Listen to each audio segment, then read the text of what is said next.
Muy buenas tardes. Buenas tardes a todos. Bien, día de hoy. Y vamos a ver las fases que atraviesan las familias, ahí está, que tienen hijos o hijas con necesidades educativas especiales. Bien, todas las familias esperan la llegada de cualquier bebé o de su bebé con muchísima ilusión, ¿no? Con muchísima esperanza, con un estado de gran felicidad. Y a veces también eso es inexplicable describirlo muchas veces con palabras, ¿sí? La llegada de un nuevo miembro a las familias a veces genera incertidumbres, genera dudas, ¿sí? Porque ningún niño, ninguna niña, como siempre digo, viene con el manual debajo del brazo, ¿sí? Ningún eh, padre o madre tampoco viene con un manual debajo del brazo de cómo serlo. Y ese desconcierto puede ser mayor cuando se trata de la llegada de un primer hijo o una primera hija dentro del núcleo familiar. ¿Sí? En esas circunstancias a nadie se le escapa que lo más que necesitan estos nuevos papás, estas nuevas mamás, es un buen acompañamiento y una buena guía para esa nueva realidad que tienen que enfrentar. ¿Sí? Pero a ver, ¿qué estado de desconcierto, de inseguridad, de temor, de emociones encontradas se generan en el seno de aquellas familias que esperan un bebé que no viene completamente sano? ¿Sí? Bien. Y del que son conocedores durante la gestación o posteriori, ¿no? Hay niños que nacen visiblemente sanos y posteriormente pueden sufrir, por ejemplo, una lesión, ¿sí? Como puede ser el caso de niños o niñas con parálisis cerebral adquirida, ¿sí? O el caso de niños y niñas que en estas primeras edades pueden mostrar rasgos autistas, ¿sí? O cualquier otro tipo de trastorno, como es, por ejemplo, el trastorno por déficit de atención con hiperactividad, ¿sí? Por más que todavía no haya sido diagnosticado. ¿Sí? También los que hay, digamos, esos niños que nacen sanos y después aparece una enfermedad, por ejemplo, el cáncer infantil, ¿sí? O aquellos niños pequeñitos o niñas pequeñitas que nacen con una enfermedad rara que se desconoce el diagnóstico, ¿sí? A ver, son diversos los casos que podíamos incluir en este sentido, ¿sí? Lo que es indudable es que estos niños requieren unas necesidades específicas especiales que va a haber que atender desde edades tempranas, ¿sí? Y acá las dudas, la culpabilidad, la ansiedad por lo desconocido invaden a estas familias, ¿sí? Que buscan ¿qué? Apoyo para ayudar a sus hijos, ¿sí? En todas sus necesidades. Y a veces esas familias no son conscientes que necesitan también ayuda y que necesitan apoyo, sobre todo apoyo psicológico, al igual que lo necesitan sus hijos, ¿sí? Entonces, como padres y como madres necesitan estar emocionalmente sanos, ¿sí? Y deben autocuidarse. ¿Para qué? Para poder cuidar a los que más necesitan en esta vida, ¿sí? Que son sus hijos, que demandan muchas necesidades. ¿Sí? Ustedes pónganse a pensar que si ya es complejo criar a un hijo, a una hija, por las dificultades, ¿sí? En la conciliación familiar, imaginemos por un momento, por un instante, aquellas familias cuyos hijos y hijas van a depender de ellos hasta la edad adulta o por el resto de su vida, ¿sí? Y en el camino no es nada fácil, ¿bien? Desde el punto de vista socioafectivo. Se sigue luchando por una sociedad inclusiva, ¿sí? Y todavía nos queda, como dije en clases anteriores, muchísimo por recorrer. En el ámbito psicológico, estas familias requieren mayor apoyo, ¿sí? También teniendo en cuenta el aspecto económico. Muchas familias no cuentan con la ayuda y con los recursos suficientes para garantizar las necesidades que conlleva el desarrollo integral, el desarrollo armónico de sus hijos o de sus hijas. ¿Sí? Son diversos los niveles de intervención que requieren esos pequeños, ¿sí? Referentes a la atención temprana, ¿sí? Atención primarios, secundarios, terciarios. En muchas ocasiones es complejo llegar también a cada uno de ellos por falta de medios, ¿sí? Y la familia también pasa por diferentes etapas o diferentes fases, ¿sí? La primera es la confusión. Las familias no saben qué le pasa a su hijo o a su hija. Desconocen qué le puede ocurrir con el tiempo. No son capaces de asimilar la información. No saben cómo ayudar a sus hijos, ¿sí? Y buscan un diagnóstico que a veces puede resultar confuso, puede resultar tardío, puede resultar hasta equivocado en algunos casos, ¿sí? La segunda fase que atraviesan es la negación, ¿sí? Que pasan por esta fase después de afrontar la información que le ofrecen los especialistas, los clínicos, los educadores, ¿sí? En este estado les lleva a que a explorar otras opiniones, ¿sí? Ellos buscan mayormente lo que les gustaría oír, ¿sí? En muchas ocasiones también pueden enfrentarse a los profesionales que les comunican ese diagnóstico, negándolo o rechazándolo, ¿sí? Se proponen, ¿sí? Mostrar que su hijo o su hija no requieren de ayuda especial, ¿sí? Aunque en el fondo ellos sepan que no es así. Bien, la tercera fase es la culpabilidad, ¿sí? Los padres y las madres generalmente experimentan ¿qué?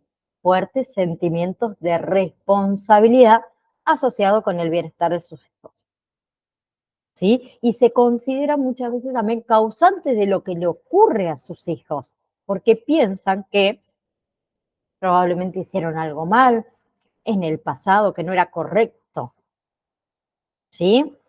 Se consideran responsables por no saber reparar los problemas, o por no contar con los medios, o por no contar con los recursos necesarios, ¿sí? Y muchas veces también estos sentimientos, ¿sí? Em, Se mantienen a pesar de las opiniones contrarias que tengan los profesionales, ¿sí? Este sentimiento de culpabilidad puede provocar también que relaciones tensas, ¿sí? Que son producidas por la no aceptación de la diferencia, ¿sí? Bien, procedentes de su familia, ¿sí? Llegando a inculpar a otros agentes externos. Bien, cuarta fase, consolidación o aceptación, ¿sí? Esto ocurre finalmente tras un largo periodo, ¿sí? Que van caminando por este difícil sendero de la vida al que nadie los preparó, ¿sí? Y muchos no hubieran elegido. Bien, cuando recorren todo ese camino, finalmente se llega a este estadio que es el estadio de consolidación o de aceptación, ¿sí? Una fase de trabajo en equipo es por parte de todos, ¿sí? Por parte de cada uno de los miembros de la familia, porque es la mejor manera de afrontar la realidad y seguir avanzando, ¿sí? La familia es el primer agente social del niño y de la niña. Bien, entonces la familia debe trabajar con otros agentes externos también, como por ejemplo la escuela. Entonces, en esta etapa la familia se siente más fuerte emocionalmente, aceptan todo aquello que va a necesitar su hijo o su hija y buscan la mejor manera de ayudarlos, ¿sí? Entonces, el impacto que provoca la llegada de un bebé con necesidades educativas especiales puede producir también ciertos desajustes en las relaciones familiares, ¿sí? Esos desajustes van desde la lástima y el rechazo a la sobreprotección, pasando muchas veces también por la falta de una estimulación adecuada, debido a que a la falta de recursos, a la falta de formación, ¿sí? Entonces, en conclusión, la actitud que asuman los padres y las madres será determinante para apoyar las necesidades educativas especiales de esos niños, esas niñas, y mejorar su estado, ¿sí? Entonces, esa actitud va a determinar la seguridad y la solidez del niño y de la niña y de la familia, ¿sí? Entonces, cuando la familia consigue estabilidad, ¿sí? Consigue orden, todas sus condiciones psicológicas van a ser apropiadas, ¿sí? Y la formación integral, la formación estable, va a ser satisfactoria, ¿sí? Pero más allá de esto, si las condiciones sociopsicológicas son inapropiadas, la formación integral, la formación estable va a ser precaria. Bien, por esa razón, el trabajo con las familias, ¿sí?, de estos menores es sumamente importante. Se trata de que entiendan las necesidades que requiere su hijo o su hija para poder ayudarlo, para poder solucionar sus problemas, para contribuir con el éxito en lo que es el desarrollo integral. Y requieren, por lo tanto, ¿qué? De formación, y requieren también de una guía para saber lo que están haciendo, ¿sí? ¿Qué es correcto? ¿Qué es adecuado para sus hijos y para sus hijas? Bien. Eh, a ver, muchas familias de niños con necesidades educativas especiales se mueven por valores, ¿sí? Y a pesar de que ocurran cosas a su alrededor, tienen la habilidad de ¿qué? De reaccionar ante las adversidades, ¿sí? Se esfuerzan mucho en que las cosas que se puedan lograr por ellos mismos, ¿sí? Sacan la fuerza, sacan la energía positiva para sus hijos, ¿sí? Bien, ante todo, bien, para que ellos puedan tener la autonomía o la mejor autonomía posible, para que puedan valerse por sí mismos, ¿sí? Para que puedan contribuir a la felicidad de ese niño o de esa niña. Bien, a ver, hay muchísimas cosas que aprenden de las familias, que uno aprende de las familias de niños con necesidades educativas especiales, ¿sí? Por ejemplo, la manera que tienen de educar en aspectos esenciales del ser humano. Familias que por ahí enfrentan retos todos los días, que valoran más las cosas sencillas, ¿sí? Las cosas que realmente valen la pena, ¿sí? Hay ciertos aspectos que se han aprendido de las familias de niños con necesidades educativas especiales, ¿sí? Y que muchas veces también nos pueden ayudar a reflexionar sobre nuestra forma de actuar, es no ser indispensable, les ayuda a ser autónomos, ¿sí? A ver, si a un niño uno le enseña una nueva habilidad, como ponerse una prenda solo, ¿sí? Usar una cuchara para comer, cepillarse los dientes, ¿sí? En primer lugar, ¿qué debemos hacer? Ser modelos, mostrarle cómo hacerlos, ¿sí? Después, hacerlo con él, ¿sí? Por más que muestre por ahí dificultades a la hora de hacerlo, ¿sí? Y ir retirándose poco a poco de la ayuda. Pero algo que es importante es observarlo, ¿sí? Y pensar nosotros que lo puede hacer solito, porque de esa forma él se sentirá más seguro, ¿Bien? Entonces, ¿qué pasa por último? Una vez que el niño o la niña crea que tiene mayor destreza para hacerlo, ¿sí? Y nosotros también, debemos confiar, debemos dejar que lo hagan solo, por más que cometan errores, porque poco a poco, con la repetición, van a poder hacerlo mucho mejor, ¿sí? Y ellos se van a sentir orgullosos, ¿bien? Otra es aceptar a tu hijo o a tu hija tal como es, ¿sí? La aceptación de tener un hijo o una hija con necesidades educativas especiales, como venimos hablando, es un reto para todas las familias. ¿Sí? ¿Por qué? Porque vivimos en una sociedad en la que las expectativas sobre el otro están sobrevaloradas. ¿Sí?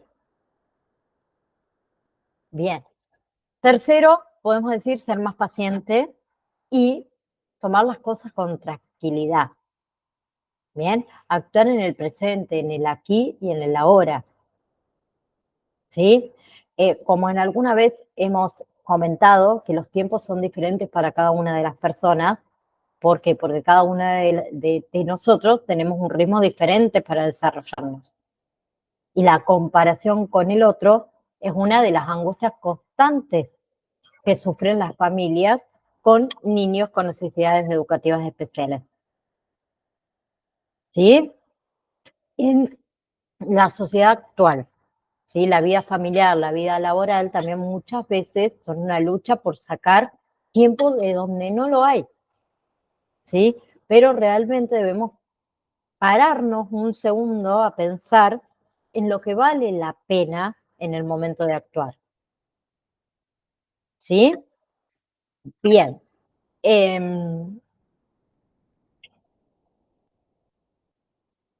Cuarto, dejar de tener en cuenta lo que los demás piensan, ¿sí? La mayoría de los seres humanos estamos constantemente, como dije antes, comparándonos con los demás, dejándonos influir por todo lo que los demás opinan de nosotros. ¿Bien? Entonces, el dejar de preocuparse por lo que los demás piensan es una tarea fácil, pero es más complicado el no dejarte eh, influir por lo que piensan de tu hijo o de tu hija, ¿sí? Porque los hijos son parte de uno y uno haría cualquier cosa por ellos. ¿Bien? Entonces, piensen que muchas familias de niños con necesidades educativas especiales en muchas ocasiones se encuentran en situaciones sociales en las que no saben qué hacer. ¿Por qué? Por ciertos comportamientos que tienen sus hijos o sus hijas. Y muchas veces pueden sentirse avergonzados, ¿sí? Incluso también dejan muchas veces de enfrentarse a estas situaciones, ¿sí? Para que no se den estos comportamientos que, entre comillas, no son apropiados. ¿Sí? Bien.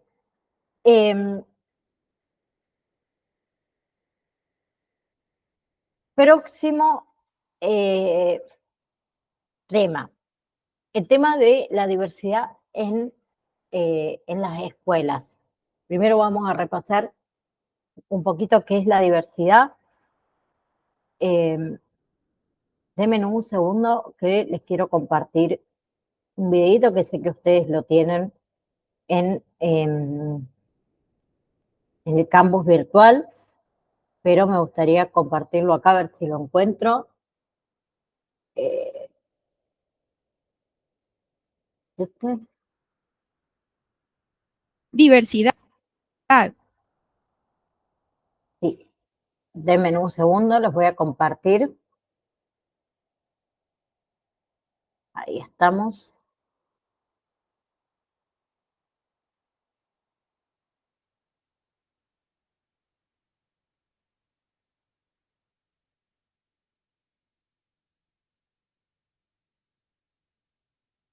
Diversidad.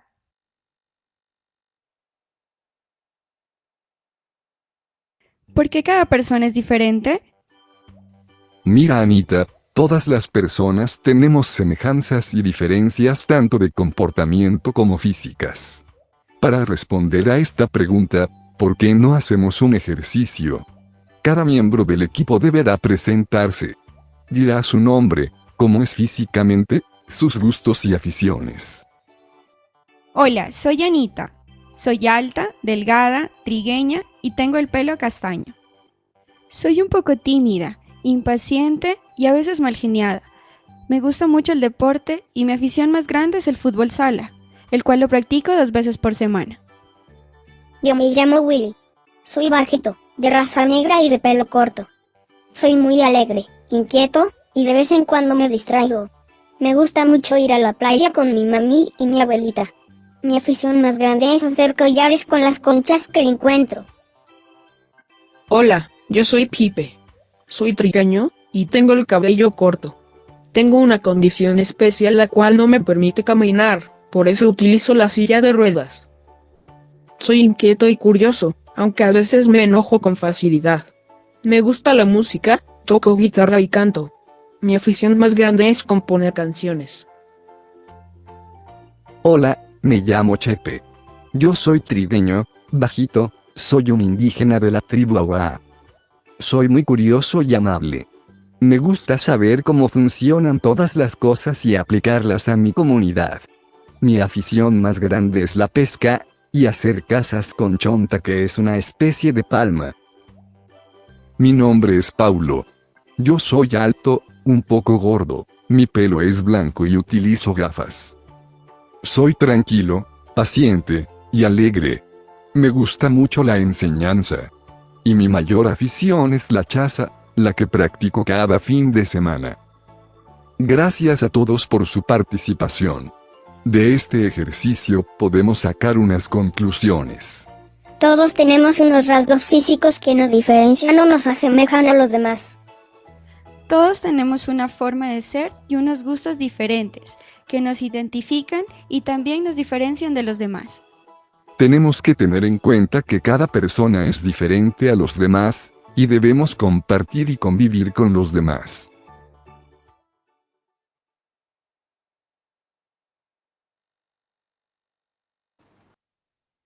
Bien. Entonces, ¿qué es la diversidad? ¿Sí? Es la existencia de cosas variadas, cosas distintas entre sí, dentro de un determinado ámbito o espacio. Bien, el término, acuérdense que proviene del idioma latín, ¿sí? Del vocablo diversitas, que se refiere a aquello que es diverso, que es variado, que es múltiple, que es diferente, que es dispar.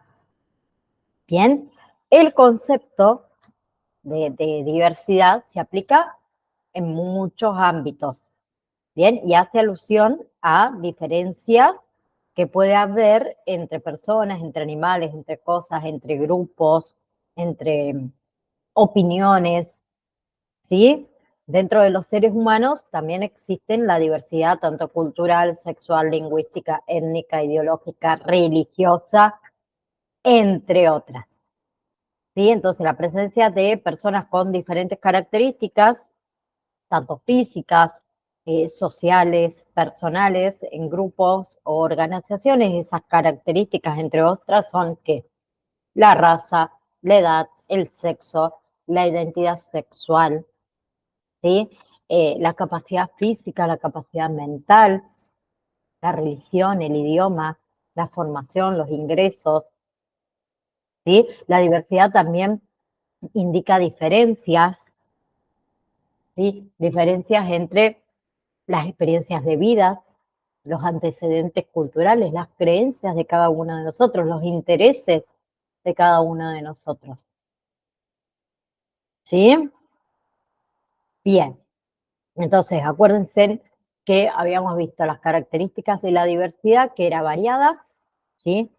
Era de pertenencia, ¿sí? Era una unidad y es un aspector diferenciador, ¿sí? Y teníamos diferentes tipos de diversidad, diversidad biológica, diversidad de especies, diversidad ecológica, genética, lingüística, cultural, sexual, ¿sí? Diversidad social, diversidad o biodiversidad, ¿sí? Entre otras. Pero, ¿cómo promovemos la diversidad o cómo promover la diversidad? ¿Sí? Fomentar la diversidad es una práctica social cotidiana, ¿sí? Porque la diversidad se presenta en cada uno de nosotros todo el tiempo, todos los días, ¿sí? Entonces, una forma correcta de iniciar la promoción de la diversidad, ¿sí? Es la educación. Educar ante la diversidad es uno de los primeros pasos para entender que los seres humanos somos diferentes y que no hay nada malo en ser diferente, porque simplemente nosotros somos, ¿sí? Entonces saber y entender que existen seres con capacidades diferentes, con orientaciones sexuales diferentes, con gustos diferentes, aspectos, tamaños, ¿sí? Es la forma correcta para iniciar el camino hacia la diversidad, ¿sí? Y por lo tanto eso lleva al respeto social. Bien, entonces, ¿para qué sirve la diversidad? La diversidad sirve para vivir en armonía y en respeto, ¿sí? Es imprescindible para descubrir la propia identidad, ¿sí? Pero también para evolucionar, para crecer, porque sin diversidad no hay ¿qué? Movimiento ni desarrollo, ¿sí? Bien, lo mismo ocurre con la cultura, ¿sí?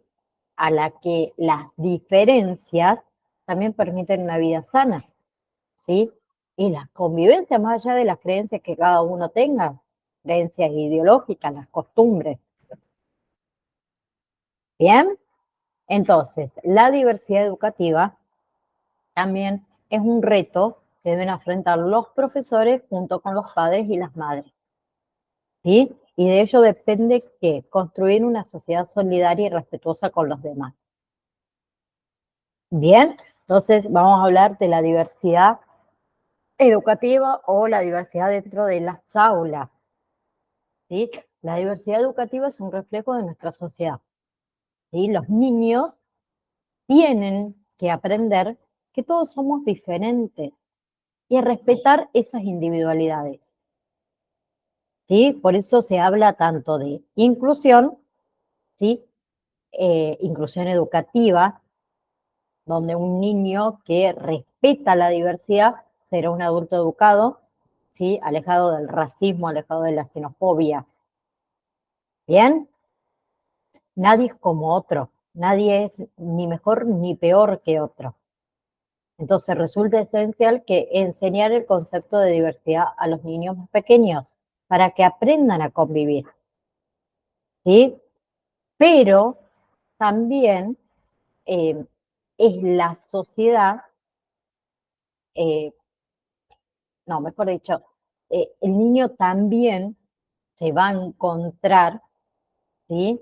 Con otros tipos de sociedad fuera del ámbito escolar. ¿Bien? Bien. Entonces, la respuesta a la diversidad puede ser positiva cuando se valoran los derechos de todos los seres humanos a ser diferentes. O puede ser negativa cuando hay desigualdad, cuando hay discriminación, ¿sí? Y es de vital importancia que educar y enseñar la diversidad, ¿sí? Que existe en el mundo para poder aprender a respetar al prójimo en todos los ámbitos, ¿sí? Entonces, las aulas son un sitio muy idóneo para hablar sobre diversidad, ¿sí? Porque es como una mini sociedad las aulas, donde se ven reflejadas muchísimas individualidades distintas, ¿sí?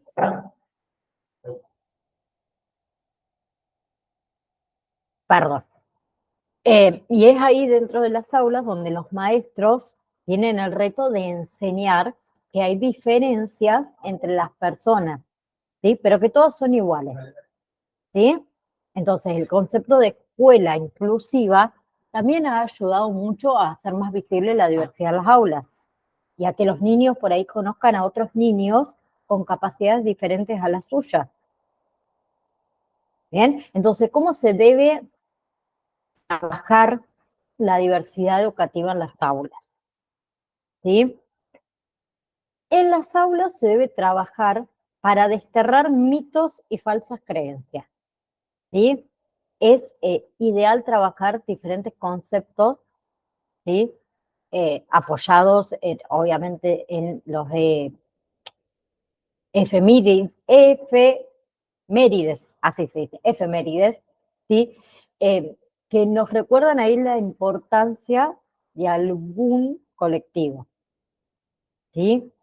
A ver, casi todos los colegios realizan trabajos o proyectos relacionados con los temas como la igualdad de género, ¿sí?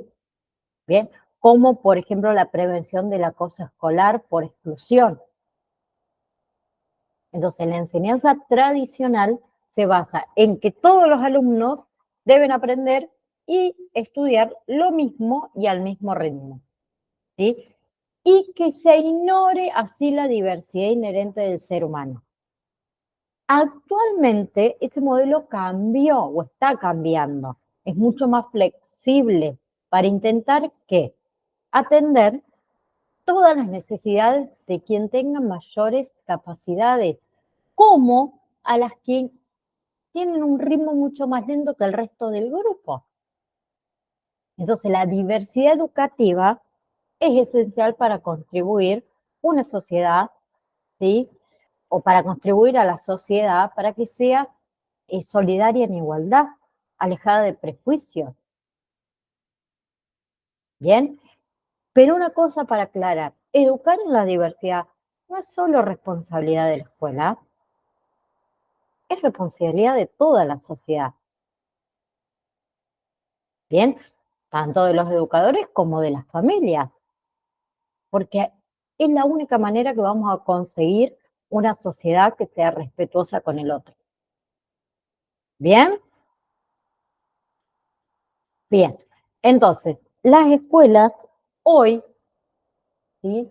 Muchos y atraviesan muchos o enfrentan muchos desafíos, ¿sí?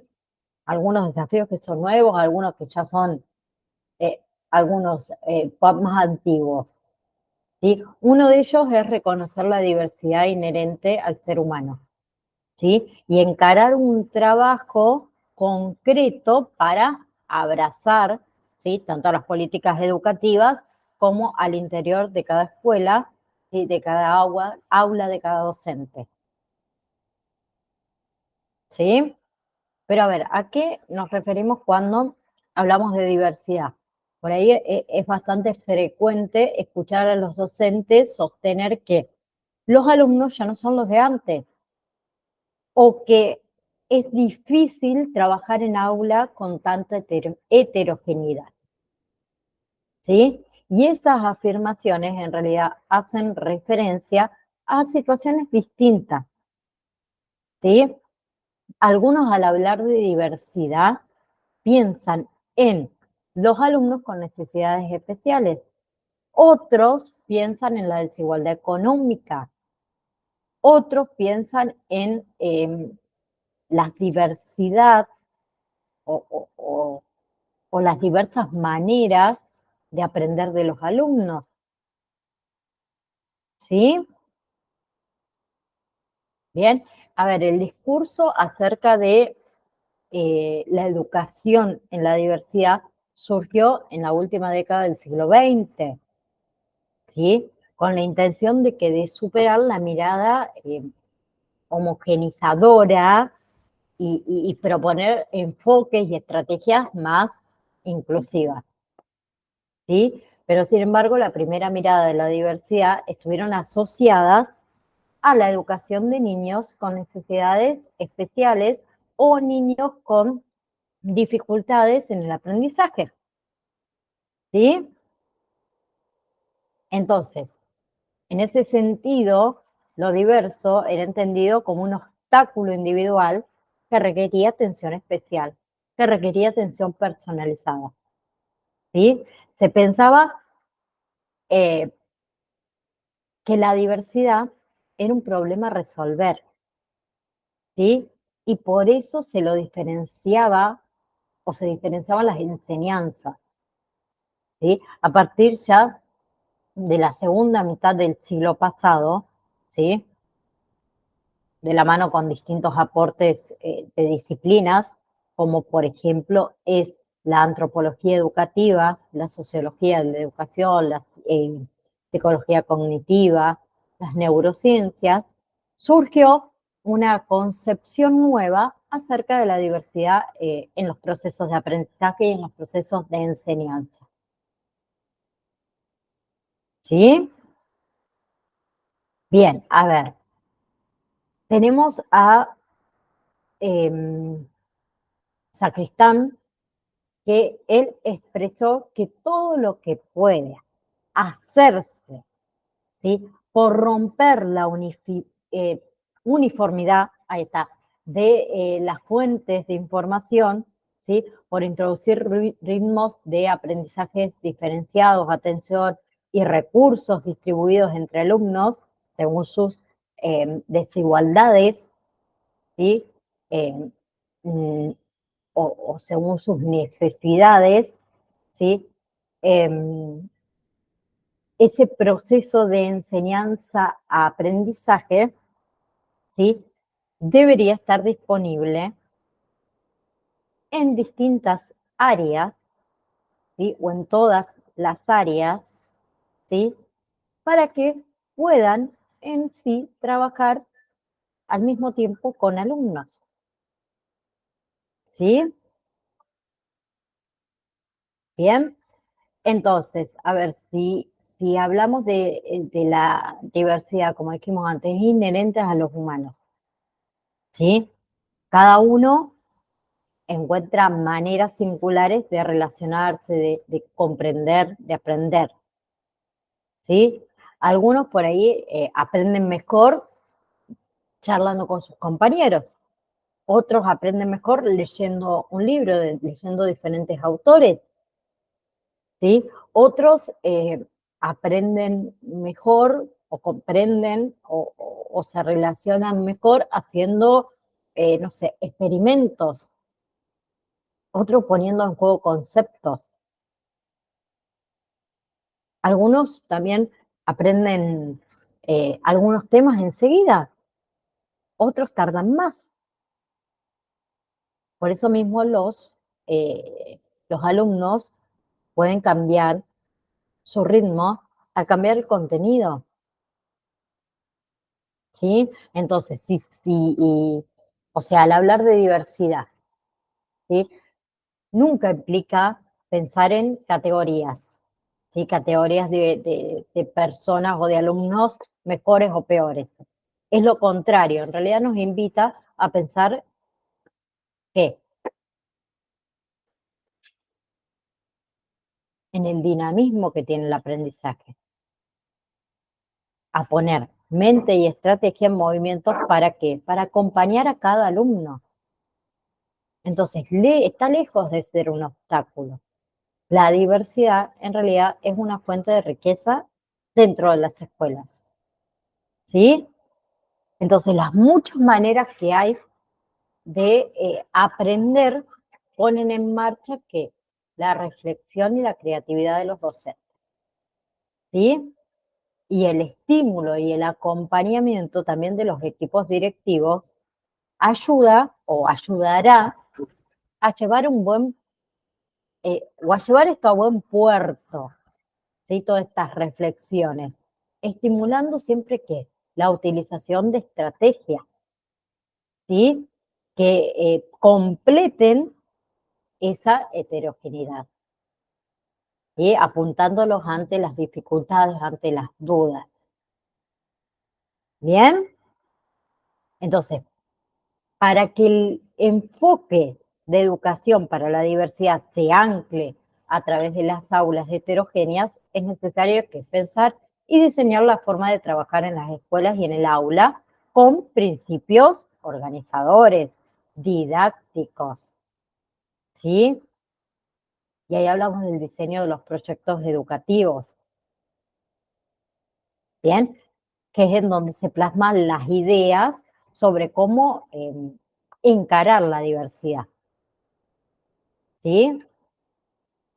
Entonces, para dar lugar a la diversidad en las aulas, ¿sí? Y buscar que todos aprendan, es necesario por ahí repensar la manera en la que se define y se organiza la enseñanza.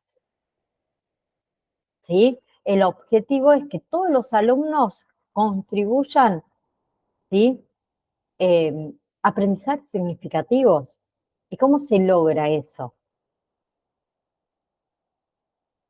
¿Sí? La singularidad de lo aprendido aumenta cuando los alumnos comprenden lo que hacen. Si comprenden los por qué y para qué de las actividades en las que se involucran. Y así avanzan ¿con qué? Con autonomía, con autoconocimiento.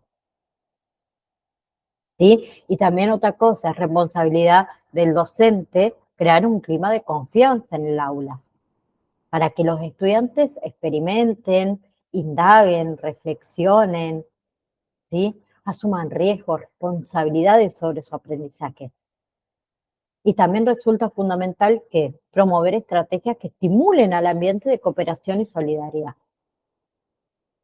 ¿Sí? Los estudiantes aprenderán a reconocer las fortalezas de sus compañeros, ¿sí?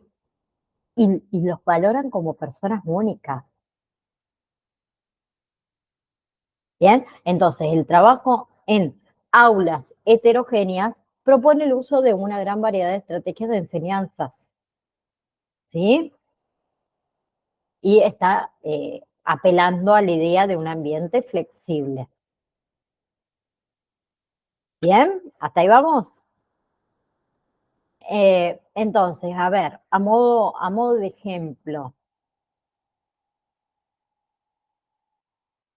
hay lugares o hay escuelas donde reconocen la propuesta que permiten a los alumnos planificar y organizar sus actividades, ¿sí? En el transcurso del día o en el transcurso de la semana.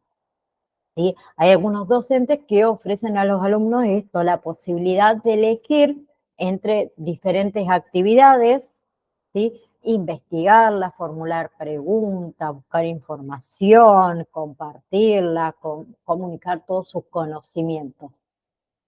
¿Sí? Entonces, a la hora de acompañar a los docentes en su planificación y también en su práctica de enseñanza, los equipos directivos pueden considerar en realidad tres cuestiones. ¿Cuáles son? El entorno educativo, la organización del trabajo en el aula y las consignas de trabajo. ¿Bien? Bien. Déjenme abrir el campus virtual. Me parece que con esto nosotros terminaríamos lo que es el módulo número 3. No estoy segura, pero quiero acceder al campus virtual para no confundirme. Denme un segundo. Acá, Julio. Bien. Diversidad.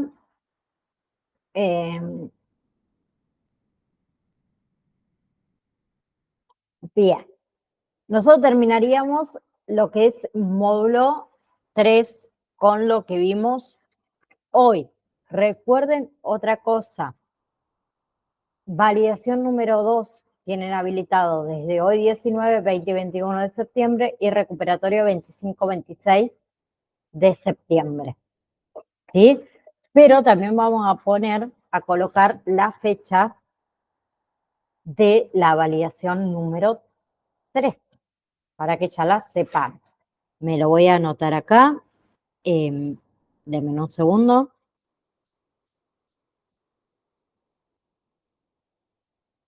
Bien. Validación número 3, 8, 9 y 10 de octubre. Y recuperatorio 15 y 16 de octubre. ¿Sí? Vamos a poner subir para no olvidarme. Bien. Módulo 4 y 5 les voy a habilitar, ¿sí? Para la próxima clase, ¿sí? Donde en el módulo 4 y 5 está todo lo que son patologías y situaciones traumáticas, ¿sí? Comenzamos por qué son las patologías mentales. Vamos a seguir con lo que es trastorno de déficit de atención e hiperactividad, trastorno negativista desafiante, disocial, espectro autista, síndrome de Rett, síndrome de cromosoma X frágil, síndrome de Dijon, trastornos mitocondriales, trastorno de ansiedad generalizado, trastorno de aprendizaje, del estrés agudo y postraumático, trastorno bipolar, trastorno de angustia, TOC, trastornos somatomorfos, después creo que sigue neuropatía óptica hereditaria de Leber, psicosis, Asperger, fobias, depresión, epilepsia, convulsiones, esquizofrenia, síndrome de Down, parálisis cerebral, retraso mental, y también dentro de ese módulo entra abuso sexual y otras situaciones traumáticas, y comportamientos suicidas, maltrato infantil y violencia familiar. Es un módulo largo, ya se los voy a estar habilitando dentro del campus virtual. Nos vemos, si Dios quiere, entonces el próximo jueves, ¿sí? A las 15, 15 y 5. Nos estamos encontrando. Que tengan una hermosa semana y muchos éxitos para el examen. Chau, chau.